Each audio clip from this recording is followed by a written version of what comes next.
Hello, everyone, and welcome to today's edition of Nation Watch. I'm your host, Mervyn Williams. It's 23rd March 2025. It's Sunday. It's bingo day here at Congress Place, Sophia. So we invite you to come down and be prepared to take home millions when you leave us this evening. Welcome down to Congress Place. It's bingo day here at Congress Place. We will be discussing a very important topic here in this election year 2025. But before we do, there are some urgent matters which I wish to bring to the nation's attention and some questions I'd like to ask the foreign ministry. So if you know Robert Prasad or what's the gentleman's name, Mr. What's the name of the foreign affairs minister? I don't even remember. These people are so insignificant. But if you know the foreign minister, tag him. I'm told his name is Hugh Todd. My guest today is Dexter Todd. So I didn't want to call Hugh Todd's name and upset my guest. But if you know these people, ladies and gentlemen, tag them. I have some questions for the Ministry of Foreign Affairs. Is there a transnational corrupt deal going on along the border with Brazil? Is there? Robert Prasad, Foreign Secretary, Ministry of Foreign Affairs, traveled to Latam, I think it was on Tuesday morning, en route to the northern state of Roraima in Brazil. Robert Prasad and the Ministry of Foreign Affairs need to tell the people of this country whether that was an official government visit or if it was a private business visit. We know that Robert Prasad was accompanied by a local businessman. A local businessman accompanied Mr. Robert Prasad, who returned to Guyana the next day, Wednesday. Mr. Prasad, was that a private visit or was it a visit of an official nature? Here's why I'm asking the question, ladies and gentlemen.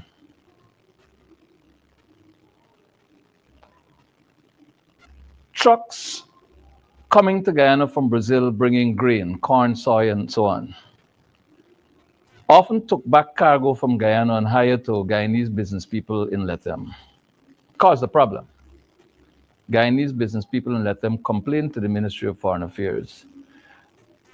That ministry reportedly intervened and caused those trucks to cease their activity carrying freight back to Latam so that Guyanese truckers could benefit from that kind of operation. It caused some problems because it brought about the need for some certification and issuance of import permits, which led to another problem. We know that beef was being imported into Guyana. We said that here on Nation Watch. The party said it on its during its press conferences. The only trouble now is that our investigations have revealed that there's only a solitary facility in the state of Roraima that is legally authorized to slaughter and process meats, beef particularly. Mr. Prasad's visit to Brazil on Tuesday, which ended on Wednesday morning, strangely coincided with some action in Brazil. Was it a coincidence? We're going to show you some images here where the police, the state police in Brazil, visited a particular location and reportedly found illegal slaughter of animals. And the information we have is that the beef was destined for Guyana. The beef was destined for Guyana. We understand, Mr. Robert Prasad and Mr. Hugh Todd, that operatives from your ministry, this is our information, Operatives from your ministry are allegedly involved in some way or the other in facilitating what is happening in terms of illegally slaughtered beef coming to Guyana. You need to come clean and tell us what your visit was about and what you discovered. You see,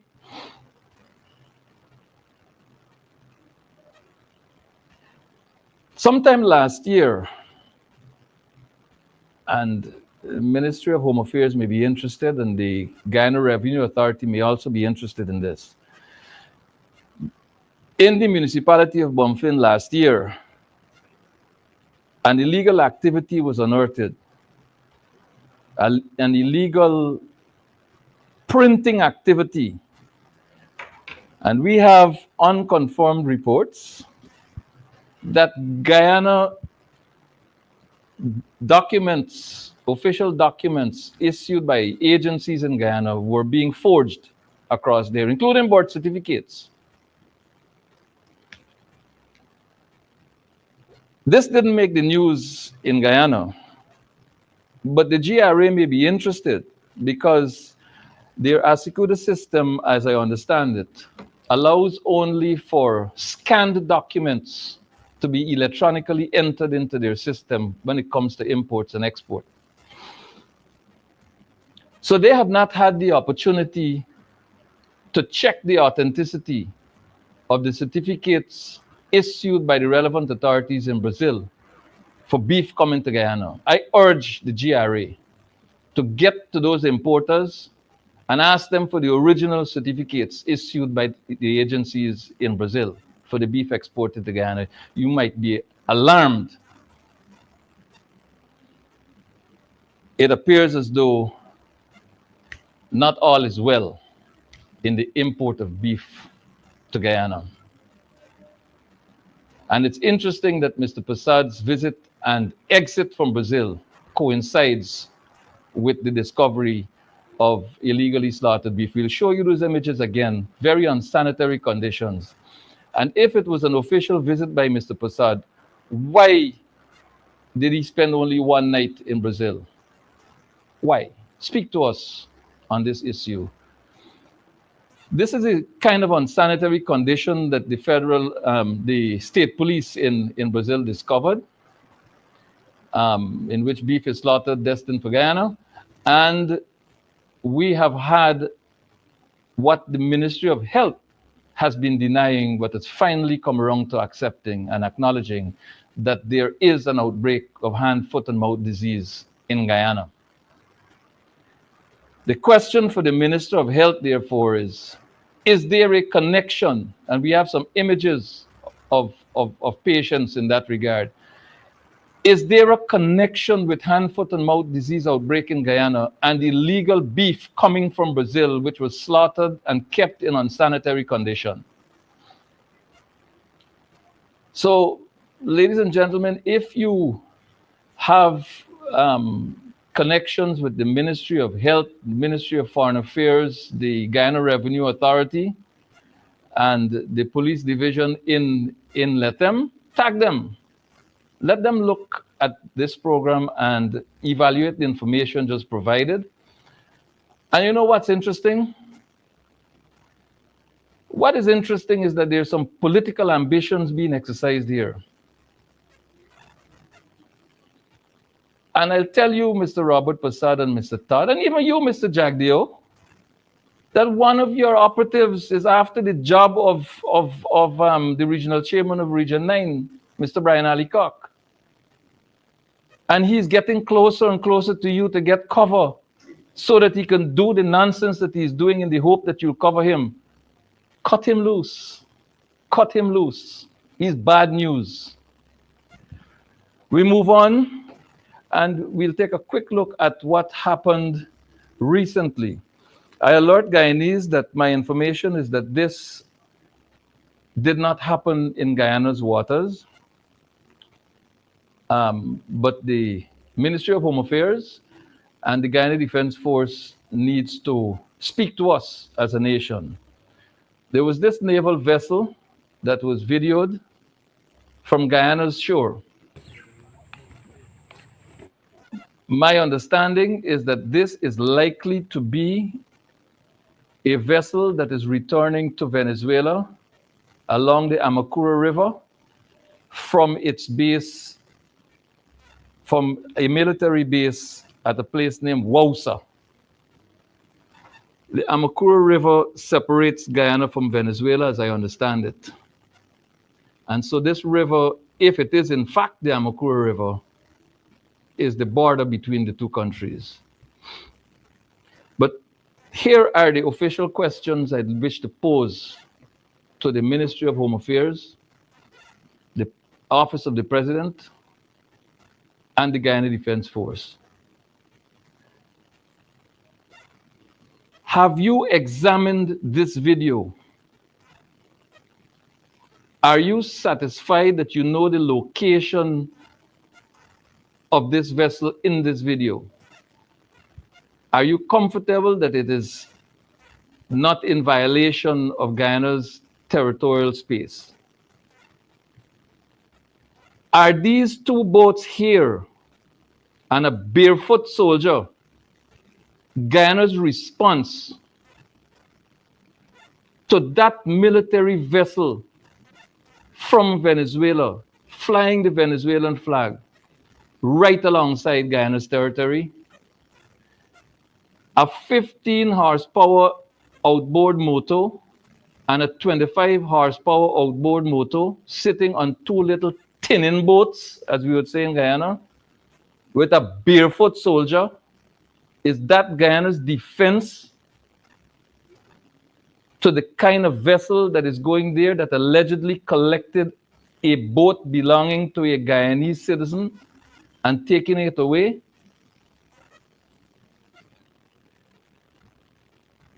Where is the emphasis on territorial defense in this country?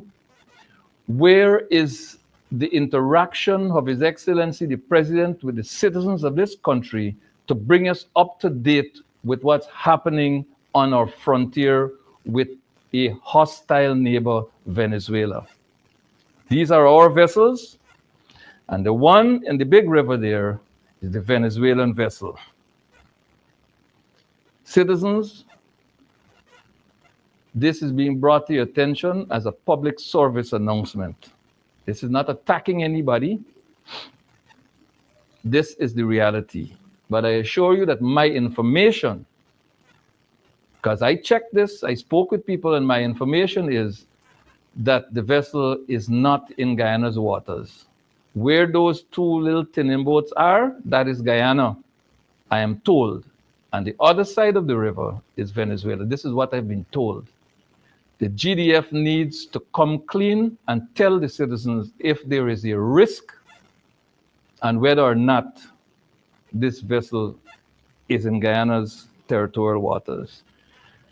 I go to my guest now, and I'd like to introduce to you, but before I do, may I humbly apologize to Dr. Dexter Todd for taking up so much of his time to bring in those two public service announcements.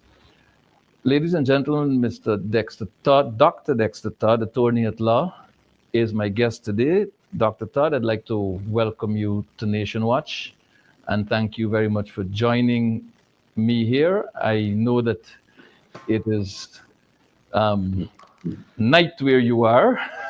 Yes. And I thank you very much for making the sacrifice to speak with us today on Nation Watch. Thank you for joining us. Thank you so much for having me, and good afternoon to all your viewers. All right. Now, Dr. Todd is representing the applicant in a matter in the court, the applicant being Carol Smith Joseph, who is the chief scrutineer of the People's National Congress Reform. Dr. Todd, on behalf of Carol Smith Joseph and the PNCR, is asking the court, or has asked the court, to interpret a particular amendment, which was recently made, I think recent as 2022, regarding residency. But before we get there, I want to make this announcement. Every Guyanese is interested in this election because at least 70% of the Guyanese voters want the PPP gone. Now, in this particular case, ladies and gentlemen, I've been advised that all written submissions, oral arguments, and everything have been completed. That process has been closed, and the Honorable Chief Justice has named Friday, 28 March 2025, as the day on which she will hand down her ruling. That means that there's no room in between the time she made that announcement, the Honorable Chief Justice, and the time she will make her ruling. There's no room there for any attorney to go to the court with anything. But I've just been advised by Dr. Todd that the Attorney General of Guyana on Friday filed additional pleadings in this matter. And I'm further advised that this is unprecedented. Dr. Todd, please let's start on this point. Walk us through, talk to us about this new development in the absence of leave of the court. Thank you so much. Now, submissions were closed, I think, very early in March. And the 17th of March was set for what the court calls amplification, an opportunity for lawyers to basically amplify your written submissions, which were made prior. Now, on the 17th, we had that amplification. And as the applicant, we basically focused more on the submissions of GECOM, because we thought that the submissions, in terms of the substance of the submissions of the Honorable Attorney General, did not adequately or properly, or was it even reasoned enough to represent a defense to the application which was filed. So the Honorable Attorney General basically was asking the court to dismiss the application on a procedural point. And that procedural point was saying the civil procedure rules did not make provision for an applicant to come to the court for statutory interpretation. And we, of course, that would have been, of course, going against all precedent, that even if there were some form of technical error when the 2016 civil procedure rules came into existence, the all high court rules did make provision for there to be statutory interpretation. I don't believe any court will take a comfortable position that a litigant must be shut out of the court because procedurally there was no way in which they can come. That would be outside of the precedents established by the courts around the world.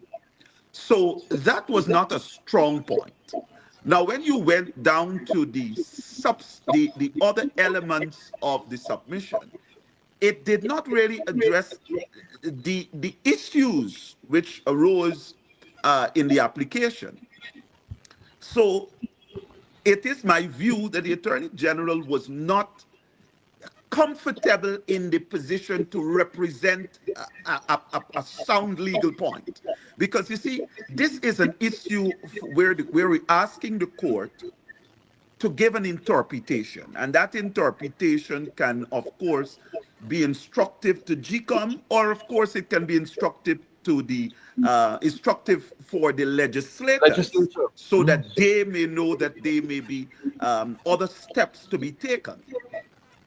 Now, what we have, as you rightly said, the 2022's amendment remove the word residency or residence, and it was replaced by a term, and that term is address claim. Now, this amendment did not provide any form of interpretation. You know, like when you have a new legislation, Their there is definitions. an interpretation part, so that one may never get confused with how a word is used in its context. But this was not the case. Now, how GECOM, and I'm just saying, if I'm permitted, how did the applicant get here? Now, GECOM's understanding, and this is based on a practical operation in the field, what the applicant was seeing as a chief scrutineer is that GECOM officials were just concerned with establishing that an address exists and that there was no connection of the registrant to the address. They were not concerned about that because that was their interpretation of what address claim means. Now, the applicant formed the opinion that even though the term address claimed is used, the interpretation, which is very reasoned, is that it is not an address of record, but the term must be interpreted to mean that it means that the subject, which is the registrant, must be must be a place in which the subject can be contacted, so that in essence the connectivity must always remain. And so we have the applicant as of course voiced certain reports which suggest that in the registration process of new registrant, you had in parts of Berbice, you had 2 busloads of persons coming to be registered, but they themselves could not say or give direction to where their address was. So someone is telling them, give an address, and they just give an address, and that's it. And so the application is before the court to give an interpretation. Is residency verification, was it totally removed? And even with the words being changed from residence to address claim, is there still a requirement for connection between the registrant and the address? Our submissions, of course, went down the line of saying that it's still, in general, there is still a need for verification because 4 out of the 5 elections, which are, of course, within the power of GECOM to deliver, requires them to ensure that the category or the qualifications of voters would be that they vote in a correct place, or that they're casting their vote because they are so qualified to do so. And Based on a so geographic consideration. that's a geographic consideration. Now, GECOM's submissions implicitly supported that contention that while there is no residency verification for general elections, the other elections, for example, regional elections, still requires residency verification, in that there is still that element which remains. Now, we have a disagreement in relation to that, because we have submitted to the court that general elections has two components. And one of those components is what is termed as the geographical constituency element or component. And that component requires residency verification. Now, and so GECOM, of course, departed from that submissions and from that position and had said, no, general election does not require residency verification. And so that is also an issue in which the court will address its mind to, I am almost sure. So Oh, when the Attorney General, Honorable Attorney General, after the amplification on the 17th of March, the next instruction of the court was that I will give a preliminary ruling or a ruling on the 28th of March.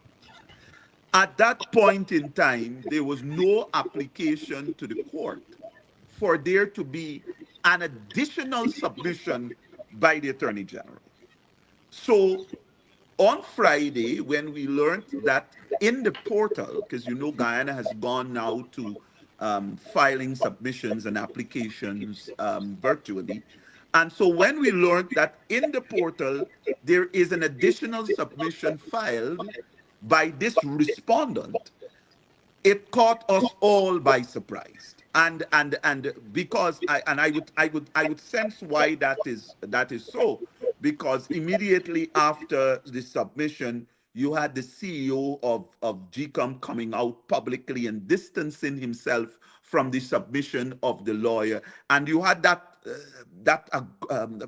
a bout of confusion being brought in relation to GECOM.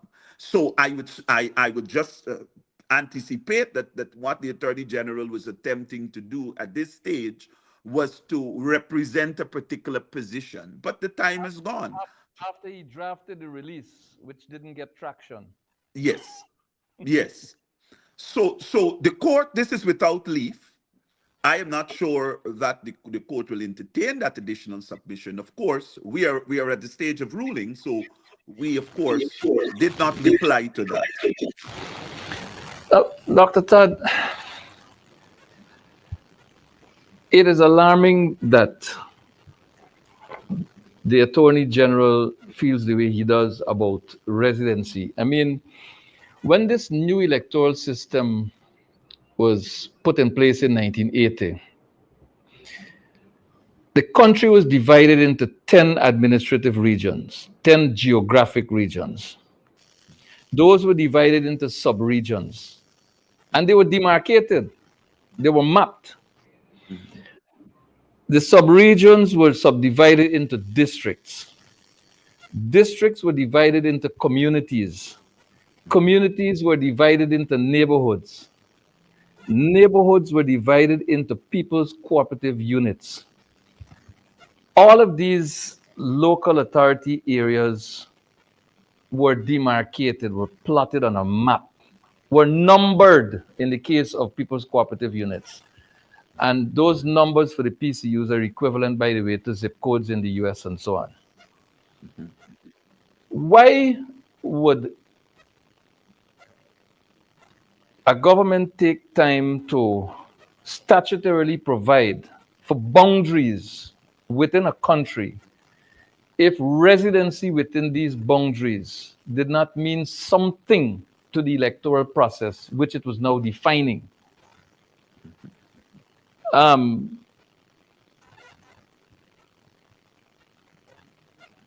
Now, we know that local government elections are, I think, statutorily due every 3 years. So those are held by themselves. The Regional Democratic Council, which I understand to be a local democratic organ, has a statutory life equivalent to the life of the parliament, 5 years, a maximum of, or not exceeding 5 years and 4 months, as I understand it. And so it appears as though, for convenience, the two were merged into a single process. But should not that process take into account the differences of the three elections? Because there is regional election, there is national geographic constituency election, and there is national top-up MPs election going on all at the same time. Is it too much of a load for one exercise? Is that what is causing the problem here? Well, I see what one of the recommendation was. Or, well, not really a recommendation.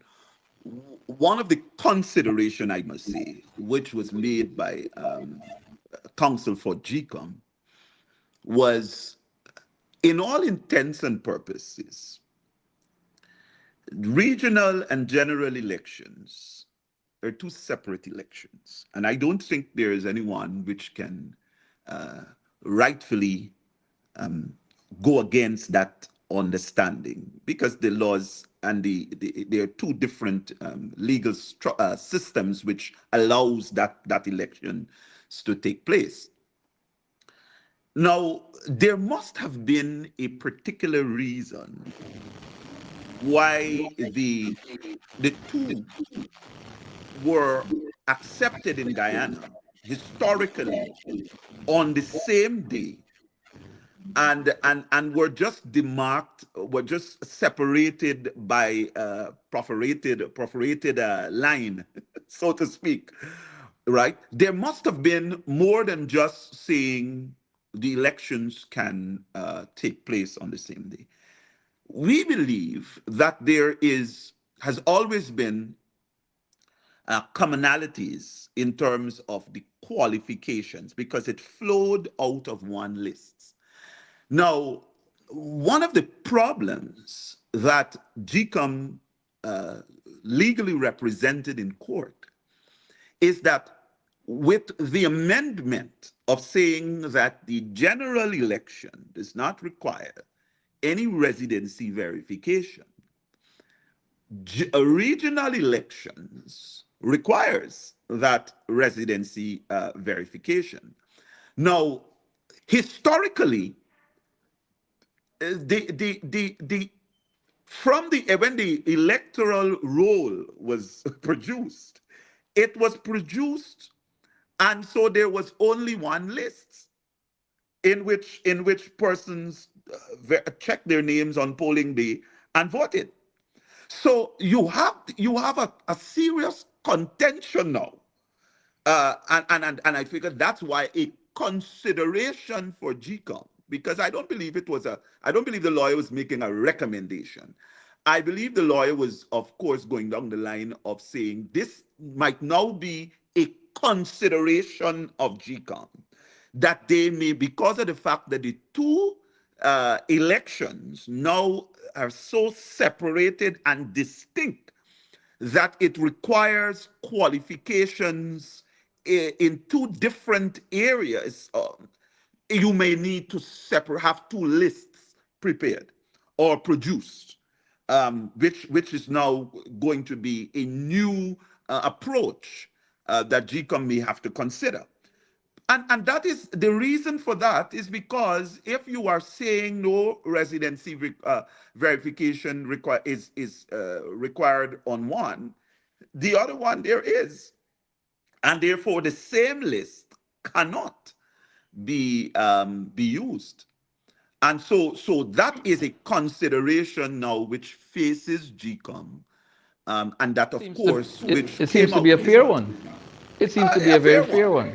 A fair one. Yeah, Dr. Todd, I believe that GECOM over the years has lost its way in managing elections. Let me tell you why I arrive at that conclusion. Starting in 1980, when this new system, this new electoral system came into being, with the regions, ministers of state were appointed to the position of regional ministers, so that regional ministers administered the administrative regions. Now, they came from either the parliamentary list or were co-opted into the parliament and appointed ministers of state.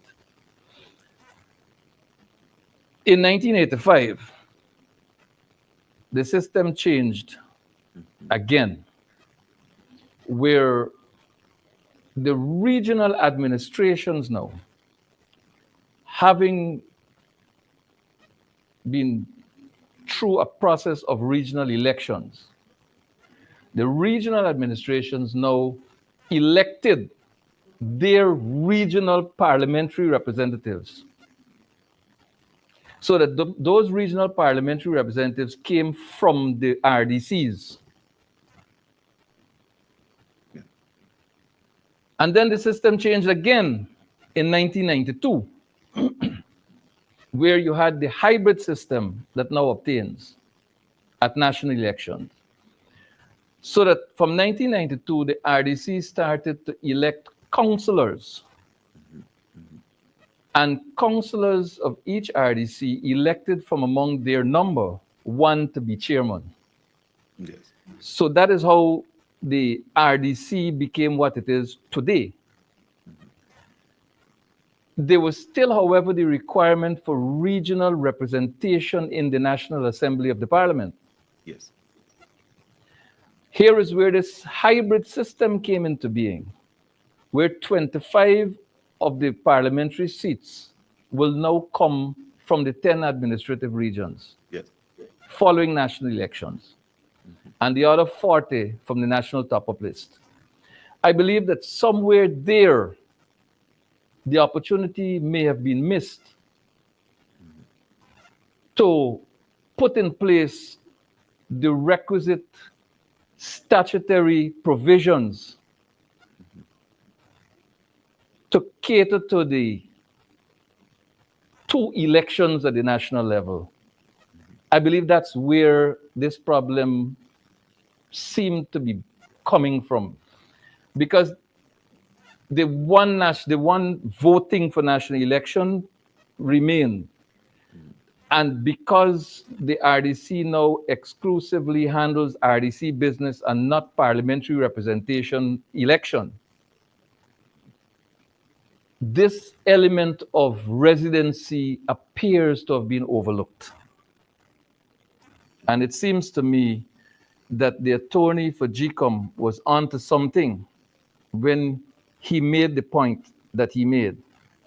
But it appears to me also that GECOM finds a need to hide its deeds and or misdeeds, as the case may be, by shutting out his observation. Where do you see this taking us? I mean, nobody is holding their breath with respect to the ruling of the Chief Justice in this matter. You see, no one, I mean, if you, and I have taken, I think, quite a global approach to this case. And my training as in both in terrorism and counterterrorism as my specialized area. One of the things that we also embarked on was, of course, looking at the issue of national threats. And that is why I think I made a post that fake residency can also lead to a threat to national security. Because it is what we call in the academic world, we call it a disinformation. Because if you allow persons to deliberately give false information, then you always have to go to examine why that was done.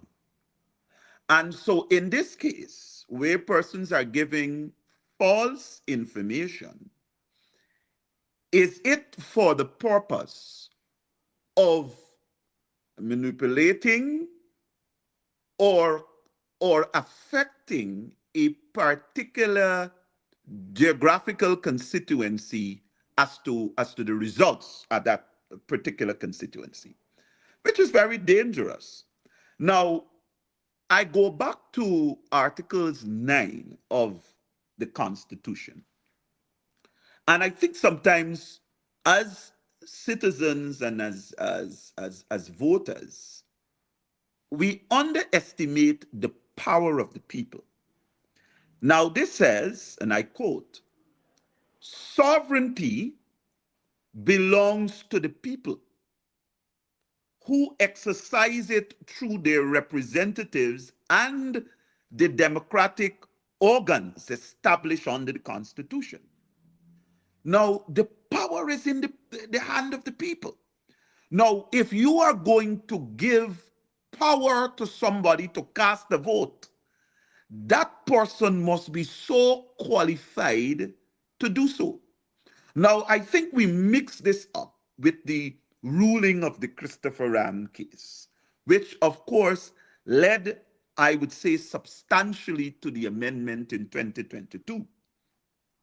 Now, many persons, I think, just without deep context, go on to argue that residency was thrown out of the window by the learned Chief Justice in that case. But you have to examine the case and the context in which the case was presented. The case was presented in a way in which there was what we call a returning citizen.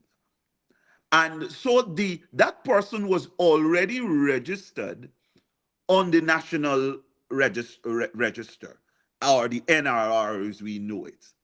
Now, not because the person had removed from Guyana and was living overseas. I think at that point in time, there was what we call house-to-house verification. So house-to-house verification at that time, this is before the amendment, was the process in which, of course, the officials will go to various houses to verify whether the person still resides there. And if they didn't find the person, their name would not have appeared on the electoral roll. And so the case of Christopher Wren brought context to that, to say that even if you had migrated, that is not a legal ground on which you can be affected in terms of your votes, meaning that you could not be removed from the NRR. And so the NRR now, we can comfortably articulate that the NRR is a permanent record. So even where a person dies, that person is not removed from the NRR. The person, once a death certificate is produced, and so on, then the NRR, the information, the data in the NRR is therefore updated. So that when you're produced, a dead person ought not to be on the electoral roll, but they still exist in the NRR. All right? So the NRR being a permanent record or data is very crucial, because you have a situation in which even the police force, if they are in search of a person, they can apply for information from GECOM. And so that they can get an address, an accurate address of where to locate the person. So if you run a system where people are allowed to just call any address, could you imagine in a progressive society as ours, one can accept that a person, I am registered at an address on the West Bank. I live alone, I bought the property, no one lives with me. then a person comes who wishes to affect the vote in that particular geographical area. And they decided they are going to use my address.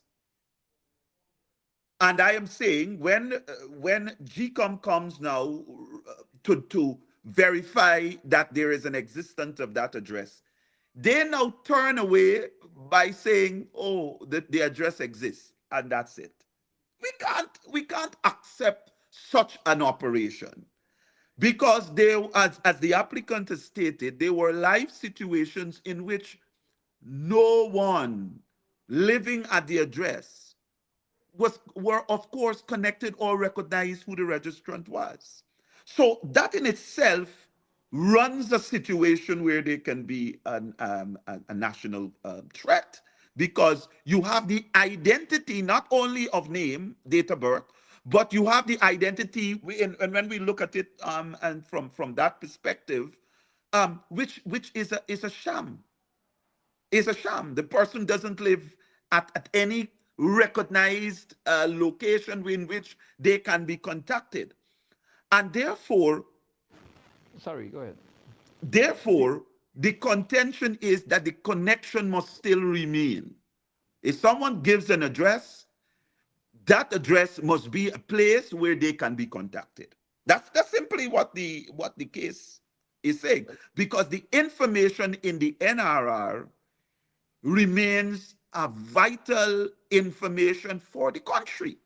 Now, of course, GECOM submitted that some of these issues in relation to wrong address and etc. can be solved by the claims and objections. Period.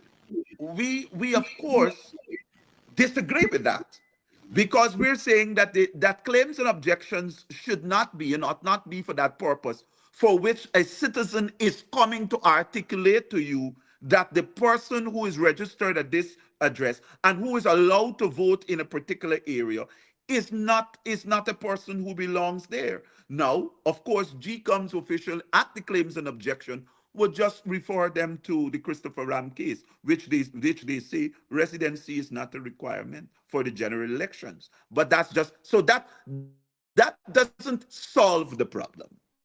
That basically Dr. compounds Todd, it. is that really true that residency is not a requirement for national elections? I mean, I know, for example, that there's a provision that says that Commonwealth citizens resident in Guyana for one calendar year are eligible to vote. It means, therefore, that residency in that regard is a feature of national elections.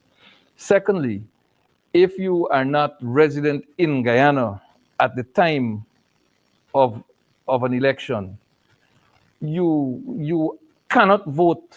Well, you cannot legally vote in that election. We know what happened in 2020. We know that many such persons had votes cast for them or in their names. But legally, if you're outside of Guyana at the time of a national election, you cannot vote because overseas voting has been abolished. So is it true to say that residency is not a requirement for national elections in that regard? Well, we will need to examine that very closely.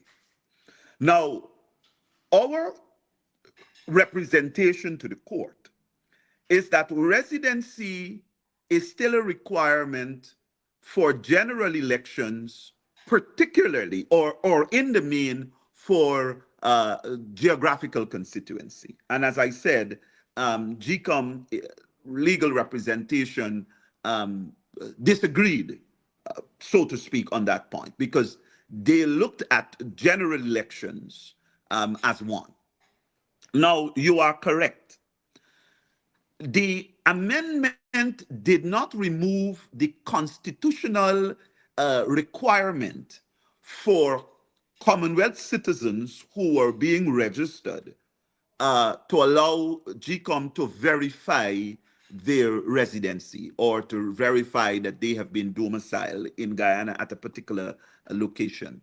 That still remains. So that argument alone will go to say that GECOM cannot interpret the amendment, especially 6B. They could not interpret that to mean that generally residency is not, a residency verification is not required. Because, as you rightfully said, there is a category of persons in the name of Commonwealth citizens in which their residency will have to be verified.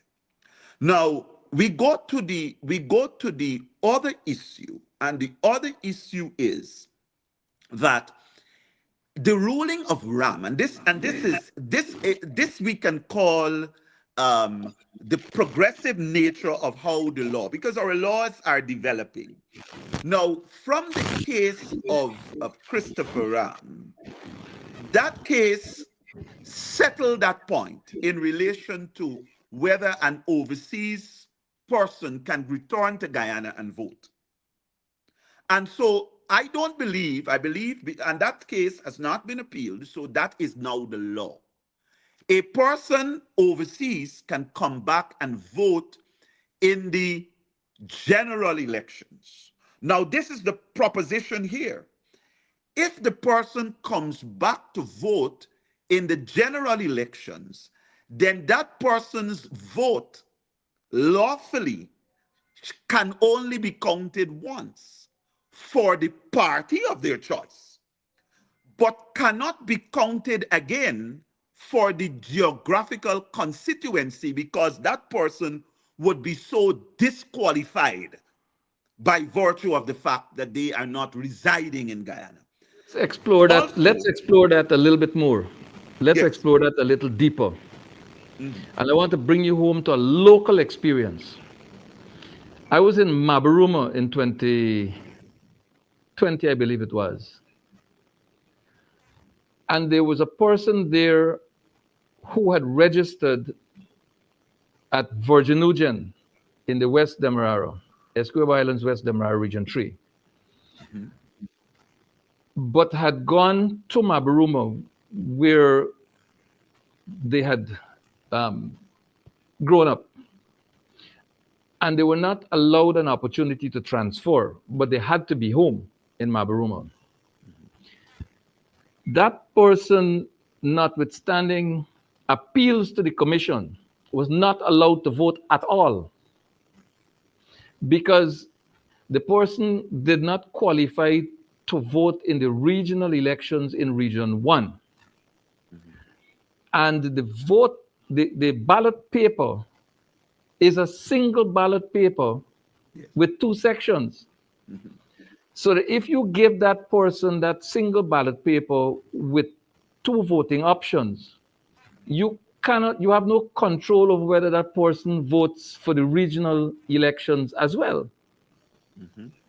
So that what they did is bar the person from voting totally.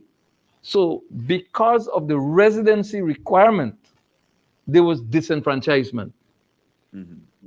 Now, your case that you just mentioned, the person comes back to the country, is not domiciled here, doesn't have an address in any one of the 10 geographic constituencies, the regions, and can only vote once. But because that one vote comes from a list that is not disaggregated into regional geographic constituency and national top-up constituency, that person still gets to cast a vote where residency is required and the person does not have that qualification satisfied. Talk to us on this matter, Dr. Todd. It means, and I borrow the words of the Honorable Attorney General. If one vote, just one, it takes to contaminate and allow an entire election to be considered as irregular and therefore can be voided.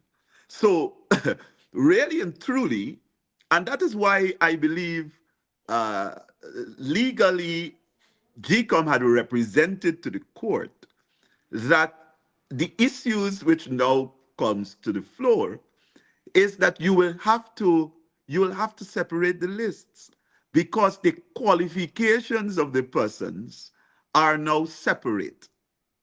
And so you cannot, even if a person is living overseas and is no longer resides, let's say a situation where the person has completely migrated for 20, 15 years, they have sold all their properties and so on. The question is, can that person return to Guyana and vote? I'll tell you, following the judgment, which is the settled law now from the Chief Justice, is that the person, yes, because residency did not cannot remove a person's right to vote in the general elections. Now, when it comes to another elections, the regional elections, there is a qualification that the person must be able to satisfy. And that qualification is that the person must be residing in a particular geographical area. And so we are not trying to promulgate that a person must come to to the registering officer and lie. If a person is living overseas, I give your overseas address. I live overseas, because that would not bar you, and I think that's the comfort of the law now. That will not bar you from voting generally, but you will not be able to vote in the regional elections, because there is, of course, a different qualifications. So going back to your Voting for main regional MP. contention, whether GECOM can still continue to have both elections on the ballot, in which it's just separated by that perforated line. I believe clearly there may very well be a consideration, which has to be that you'll have to tear that off, and so that if the list only carries the person qualified to vote in the general elections, then you can only have one paper, but not you safeguard them voting in the regional. I mean, these are just considerations. These are things that the relevant parties will have to flesh out and interrogate, and to come up with the best solutions in this. I'm just saying what should some of the consideration can very well be from GECOM.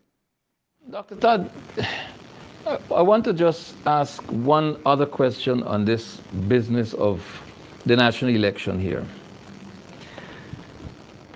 The component of that election that deals with the regional representative to parliament, those 25 seats, it has been a principled position of the PNCR and its coalition partners that persons who are offered as candidates to fill those positions must reside in the geographic region that they seek election from and to represent. The truth is not the same with the People's Progressive Party. We had Region 3 MPs living in Carmichael Street, and we got Region 7 MPs living on the East Bank and so on from the People's Progressive Party. They don't see that as being important. But we view it as important that the representative of a particular region comes from that region. And I suppose that is rooted in the fact that the election system was designed by the PNC in government. And in that regard, I reference there's this particular order here, I think Order 12 of 1980, which speaks to a lot of these issues. So if the representative must come from the particular region, shouldn't the electors of that representative also come from the same geographic space, as in the case of local democratic organs.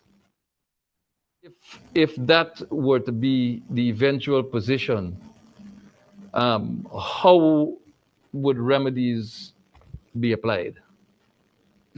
I agree with you. I believe in answering that question, you have also preferred a very sound conclusion to that question. In that, the answer I will say yes, because I believe when we really look, and I've done some reading even in relation to the historical development of the democratic organs and this whole question of regional elections. And what I gather from the history is that for all intents and purposes, it has always been the intention for the representatives to come from those areas as well as the votes. I mean, you are electing the person you feel comfortable with in representing you at a higher forum. And so the issue of, I mean, as academics, we would say the issue of being able to accessibility is very important. I'm able to access my leader.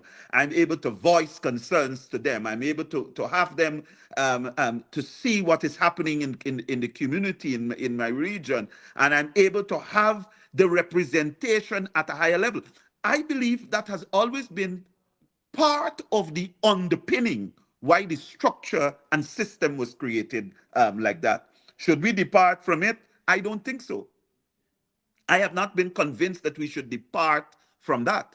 And so I believe the residency qualification remains a pivotal ingredient in relation to how we qualify persons to cast and their votes in various elections. Yeah, historically, residency is rooted in the electoral process. I refer just now to Order 12 of 1980. It's titled the Local Democratic Organs Act 1980. It is called the Local Democratic Organs Act 1980, and there's an order made from it. This is the order number 12 of 1981. It speaks to residency in so many different ways historically, from the inception of this system of election that we now have. There were regional democratic councils, there were district democratic councils, there were community democratic councils, and there were neighborhood democratic councils, and there was the preservation of the established village within the neighborhoods. So when you look at it, there's an element of residency deeply rooted there, because what are the qualifications of an elector? He or she must be 18 years or older and living in this geographic space. What are the qualifications of the person to be elected? They must be of age and they must be resident within this geographic space. We no longer have district democratic councils. Well, we don't have them. Yes. We do not have community democratic councils. What has happened now is that the PPP has removed residency from what they now call CDCs. And those are not community democratic councils. Those are community development councils registered as friendly societies. So they've removed from the electoral system, they've removed from the local democratic organs, and they've established friendly societies and charged them with responsibilities of managing communities. Yes. So it is clear to me that the Attorney General has no interest in the preservation of the electoral process as far as the democratic councils are concerned. so that residency means nothing to him.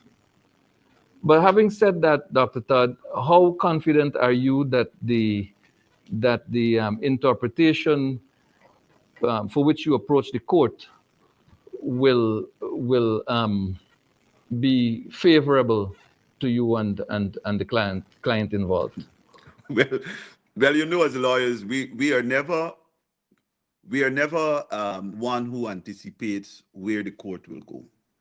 Um, what we did present is enough context for the court to consider, and I believe arising out of what GECOM, I mean, who better party to speak about their issues, has highlighted, I believe clearly there is a need for some form of context and direction to be given. It's too crucial of an issue to leave in limbo, so to speak. It requires some form of clear interpretation, um, which will, of course, will give direction, and as I said, will actually give directions to GECOM, so that if that residency requirement was removed, then of course GECOM will have to consider other regulations which would require them to fulfill residency requirement or verification for other elections. And if it's within, not within GECOM, and it's within the legislators to so put certain laws in place, then of course they will have to do so. So I believe either way, in the court, in given context, will be very important. And I'm one who believes that even with the arguments and what has come out of the case so far, it has been a successful case, because I think a lot of things came to the floor, which I think all parties concerned are going to be considering. It's not a case which you are shutting a person out from voting, but it's a case which requires or calls upon the relevant authorities to ensure that the persons are voting in the correct place and that they are so qualified to do so. And I think it's important. It's an important case, which I believe will stand its test as we go forward. I get the impression from what I'm reading in public disclosures and so on, that the Attorney General appears not to be arguing on the basis of the Constitution or law, but more appealing to the learned Honorable Chief Justice that, look, elections are around the corner, and basically this thing is an hindrance to running the process. My own understanding of what I'm seeing and hearing and reading. And I know that there are times when decisions are taken in a national interest more than other considerations. Do you get a sense that,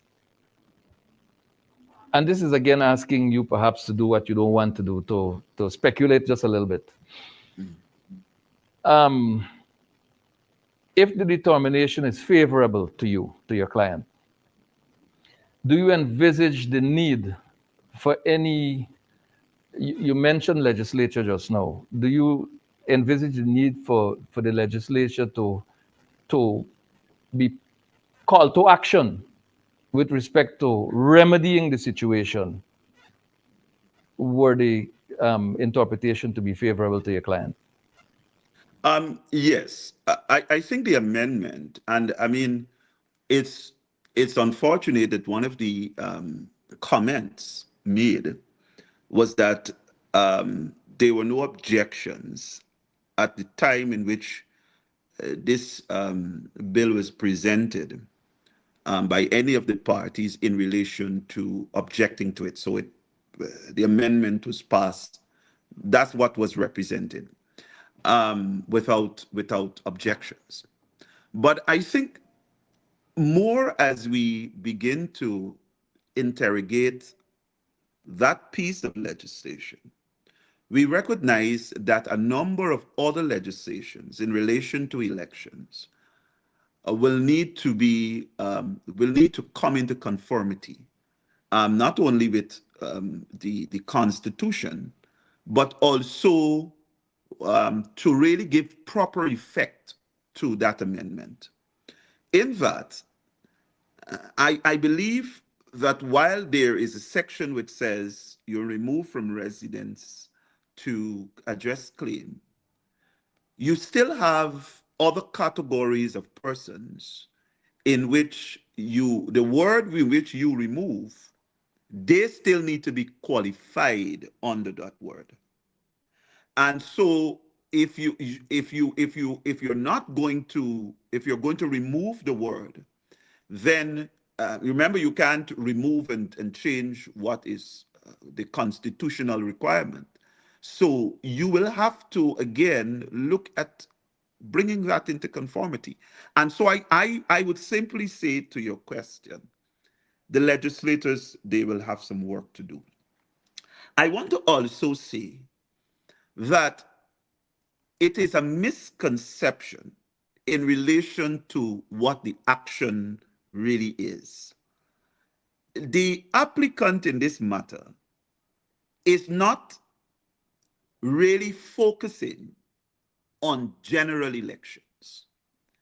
The thrust of the application is saying, because the NRR now is considered as a permanent record, whatever information goes into the NRR, it must be accurate information.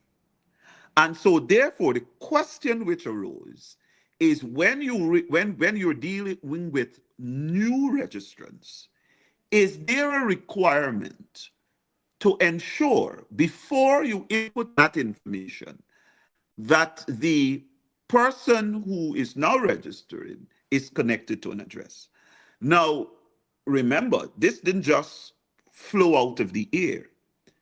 This came as a result of what was happening on the ground and the understanding that the various officials had.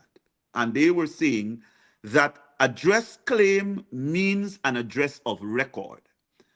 The scrutineers, representatives of parties are saying that address claim must be interpreted to mean that the subject must be connected to that address. So we have two interpretations. Which one should we go on? And so if the ruling is that that there is no need to see that the registrant is connected to the address, then that interpretation and action doesn't stop there. It will now go upon GECOM to look at other regulative framework which will assist them to ensure, which will assist them in ensuring that the persons who will vote for other elections outside of a component of the general elections are so qualified, because residency will be, of course, a requirement. So that's where we are. I have a question for you on the press statement that we just put up on the screen there again. It is the view of some people with whom I've communicated that this press statement issued by Vishnu Prasad, Chief Elections Officer, was really an attempt to interfere with the proceedings before the court. Why, for example, did the Chief Elections Officer not stand up in court and dismiss his attorney on the spot? Why did he wait until the next day or several hours later to say, look, this attorney did not represent my instructions, whereas the attorney, for his part, was clearly relying on statutes and constitutional provisions? Is this normal for a state? Well, there's not a state entity, there's a constitutional body. This is a constitutional, independent constitutional body to reject publicly legal counsel. Do you think it was with a view to It, it attempt to get the attention of the Chief Justice in some way outside of the court? And is that with or without precedent? all I wish to say on that point is that one, it was clearly unfortunate, and two, it is unprecedented. I don't believe it will have the effect of trying to influence the Chief Justice in any way. And I speak because of the court's strength and integrity, which has always been demonstrated. I don't think parties, as there's any track record of parties outside have ever been trying to influence in any way. But when I looked at the press statement, it is not a true reflection of the history of this matter. The affidavit signed representing GECOM's defense highlighted that the issues raised by the applicant, they do exist. They have had those problems. And so they didn't distance themselves from the examples that the applicant raised in terms of when persons give an address and you go on at an address, there's an empty lot, there's nobody living there. That they're saying that they represented in their affidavit that the unconnectedness of the registrant to the address has always been a problem. But they're saying, coming down to say, we don't need an interpretation because of the fact that they have not put forward what the interpretation is in relation to this requirement. But they just believe, as I said, from their actions, it is clearly demonstrated that they believe that the term address claim means an address of record. And I think that is where we have the problem. So the submissions, and these submissions were filed long in advance of the 17th. So it is not it's not a situation, and I say it's unfortunate because it brought into question the reputation of a very outstanding, brilliant attorney, because I think what was articulated in court was very impressive. And I think it's unfortunate because one should not do that at all, because I believe clearly the CEO cannot say that the attorney represented certain legal positions which were strange to GECOM or did not have the authorization of GECOM, because the submissions were filed long in advance. And what was amplified in the court were clearly the submissions that were in. So none of us were caught by surprise by any change of the submission. There were no twisting of the submissions. The submissions were, of course, what they are in terms of what was actually filed. So I think it's something that I really do hope that later on there is a need, that CEO sees a need to publicly apologize to counsel, because I believe that was really an attack on his integrity and on his competence, which I believe was clearly unwarranted. What caught us by surprise was really the fact that this gentleman was actually appointed CEO of the Guyana Elections Commission. That caught us by surprise. But here's this position, Dr. Todd. It is a widely held view that the vague nature of this amendment, the absence of a specific definition of address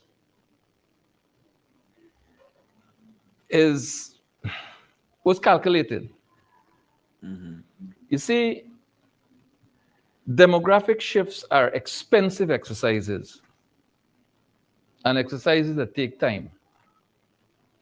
And you may recall that some years ago, there was the tuition housing scheme and the housing scheme at Parfait La Harmonie, where persons from Region 4 were shifted into Region 3, where the PPP felt that they had a solid voter base. And the attempt was to weaken the PNC's voter base in Region 4 by moving out large numbers of PNC supporters and putting them into Region 3, where they'll be absorbed, and the PPP will still have political control of the region. And then when the housing schemes were being built in Eccles, there was an emphasis of shifting people from Region 6 into Eccles. And then there was an attempt to shift the boundary of the city beyond Eccles to Diamond, so that the new housing developments in Diamond and Eccles will fall in the city of Georgetown and give the People's Progressive Party voter advantage to take control of Georgetown, which they've been dying to do from the inception and have failed. There's this widely held view, Dr. Todd, that the vagueness of this amendment of 2022 and the defense of it by the Attorney General has something to do with the manipulation or possible manipulation of addresses to give the People's Progressive Party a geographic voting advantage. Because if somebody lives in one region and registers at an address in another region, and the number of such persons is large enough, the absence of the need to verify those addresses will allow those persons' votes to be cast in the particular geographic space. This thing is riddled with mischief, and the approach to the court for interpretation, in the view of many, is the correct thing to do. And from what you have been saying to us here today, it is evident the Attorney General had no legal defense to this matter. And therefore, the statement, the unfortunate statement that was issued, and the haste of the Attorney General to slip something in on Friday, I leave it up to you as to whether you'd like to make a comment on what I've just represented or not. Well, I know that your contention there is maybe even more informed than me as a as a political figure. I don't want to comment on that, but I want to say that the application, and this is from the perspective of the applicant, there is she felt that there is a mischief afoot, and if this interpretation is not properly addressed, or had the matter not been brought to court, and what was being done on the ground was enough to cause some concerns, because you're not only having new people coming who don't know an address. You had a situation where persons could not even give directions to the address that they claim that they reside at. So at situations where you had I think there is one example that she was given where the official is saying, all right, you don't have to give us directions. We know where it is, all right. And so you know, and so I mean, as much as we can speak civil about this matter, it is a very, very serious concern, because you have, I know that some of the examples that were preferred to was coming from, when we enlarged the matter in court, was that what if the person had taken the persons? I mean, that's a different case. What if you didn't see a house, or you saw, you know, makeshift house with zinc or plastic or what it case may be? That's where the person lives. That's quite all right, because that's where the person can be contacted. And so I don't believe it will be a basis for us to not register the person. But this is not the case. There has not even been a situation where the applicant is saying that the person applying or registering was taking the official. They didn't take the officials. The officials just went there, according with the act, with the various party representatives, to affirm that there exists that address. Now, interestingly, the attorney for GECOM mentioned that in itself doesn't even make sense.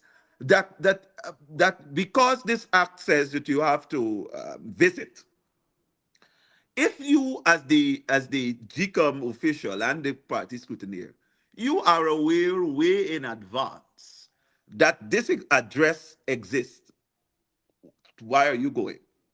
For what purpose are you going? You go You and you all right? find no house, what do you do?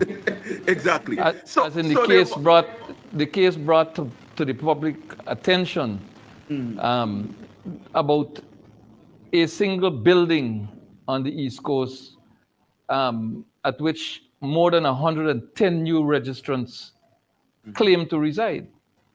How do you fit 110 people into that building that was photographed and published? I mean, what is the motive? Why would you go to the extent of stretching it? And in Letem too, we had more than 100 people registered at an empty lot, a lot with no house. If you're going but, to defend that, you have ulterior motives.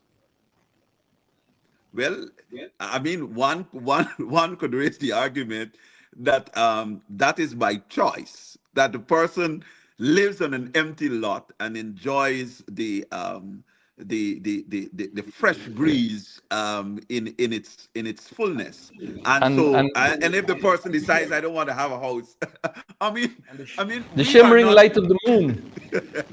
we But we are not nitpicking the argument here as to what the condition under which a person is living.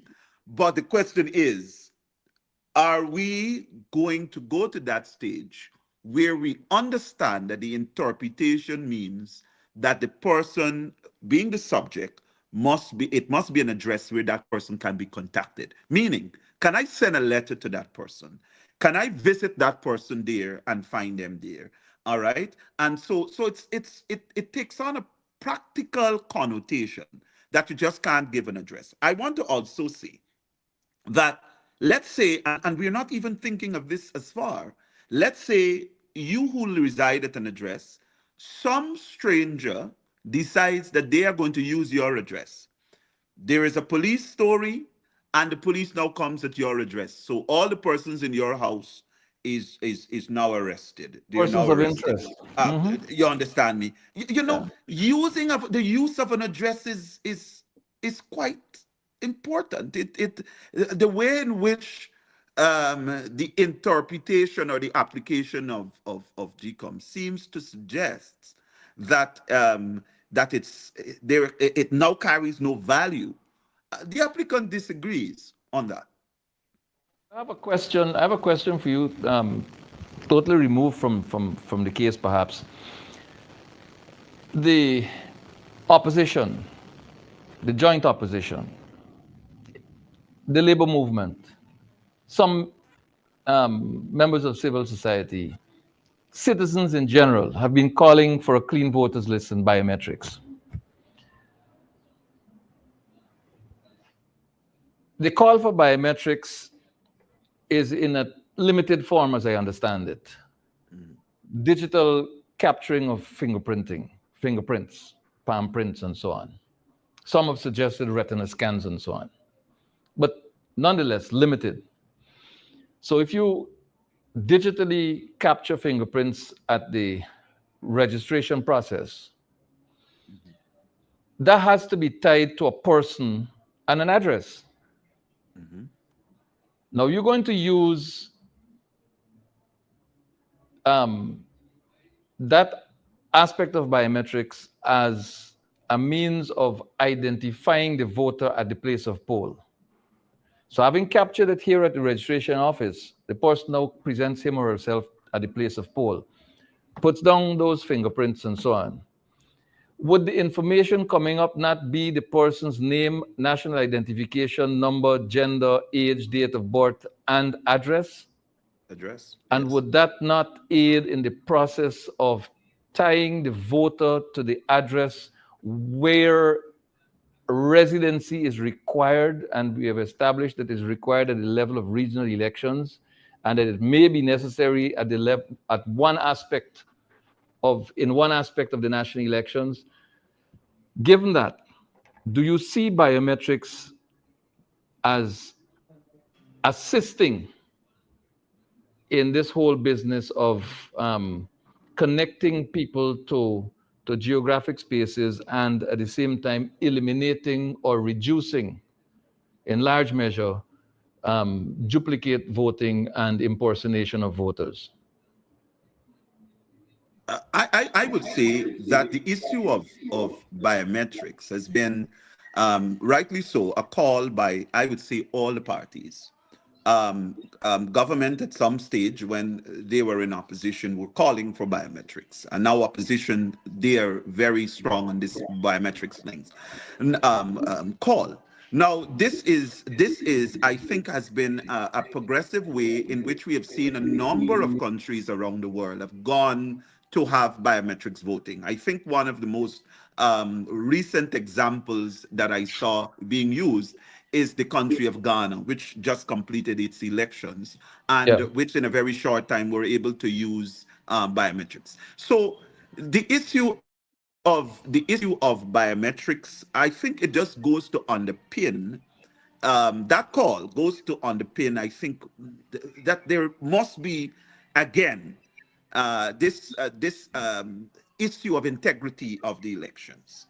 And I mean, no one wants to go back. I mean, we talk about discomfort. We talk about contentions being coming after the aftermath of elections, and we talk about a number of other things which continues to be the defining factor of the elections in Guyana. And therefore, I think the call is it's a valid one, because it again it allows us as a people and as a country to be comforted with the results. And I think that basically is where the parties are heading.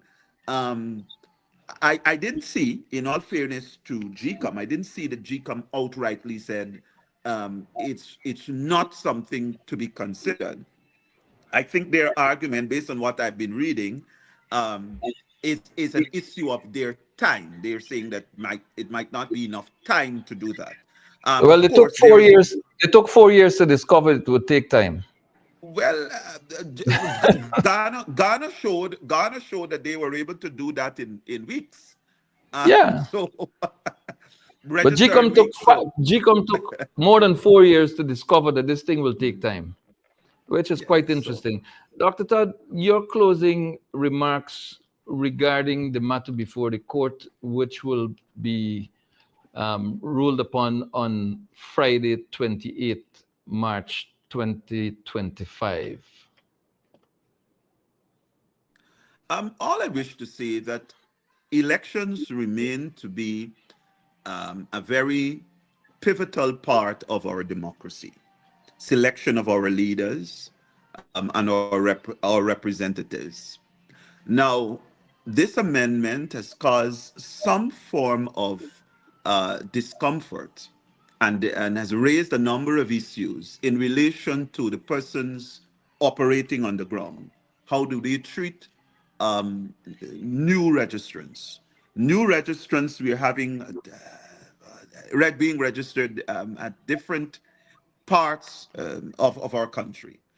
Now, the case is important because it tells us how GECOM must treat a permanent record. Permanent record meaning the NRR. So this matter is not about, even though it's an off spin to an elections, it is not about general elections. It's about ensuring that accurate information goes into the NRR, in which at a later stage, when there is a need for an extraction to get an electoral roll, then whatever is extracted from the NRR would be accurate information. Constitutionally, and we will say more than that, lawfully, it is within the mandate of GECOM to ensure that the information being inputted into the NRR is accurate. And as I said, that NRR, that permanent information is used for a number of other things outside of elections. All right. And so other agencies in our country can, of course, feed from that information. And so you don't want to be callous with that registration in putting unverified information into the NRR, so that other agency, if they were to use or apply to get information, they themselves will be affected because the information will not be accurate. What in essence one wants to promulgate is clearly, if a person lives at a particular address, say you live at a particular address, let's have honesty in the application. If a person resides overseas and is now coming back, they must not have to lie about an address so to put them in a particular area, because that will stop you from voting in the general elections, as you see this progressed, and unable to allow you to vote, even if you are what is considered as a non-resident. So a non-resident can vote. All right. Now, I would say that the definition, which we had used for a number of years, is that we were only talking about students overseas, and we were talking about persons who were working with the embassy or some organization attached to the government of Guyana. We no longer have to think about that, because I believe the case is settled, the case of Ram is settled, the amendment has settled that portion of it, so that you can be a non-resident and still return and vote. You cannot be disenfranchised from voting. The only issue which now comes is the various forms or types of elections in which you can be a part of. And I believe that needs to be clarified in relation to this amendment. And so the issue of the interpretation becomes very valid for our progression towards registration in Guyana. Thank you very much, Dr. Dexter Todd, attorney at law, for joining me here on Nation Watch today and bringing clarity to the issue at hand. I want to close with Article 9 of the Constitution, which Dr. Todd had alluded to as well, and which I and many with whom I associate feel very strongly about. Article 9 says that sovereignty belongs to the people, who exercise it through their elected representatives and the democratic organs established by or under this Constitution. The people must be heard.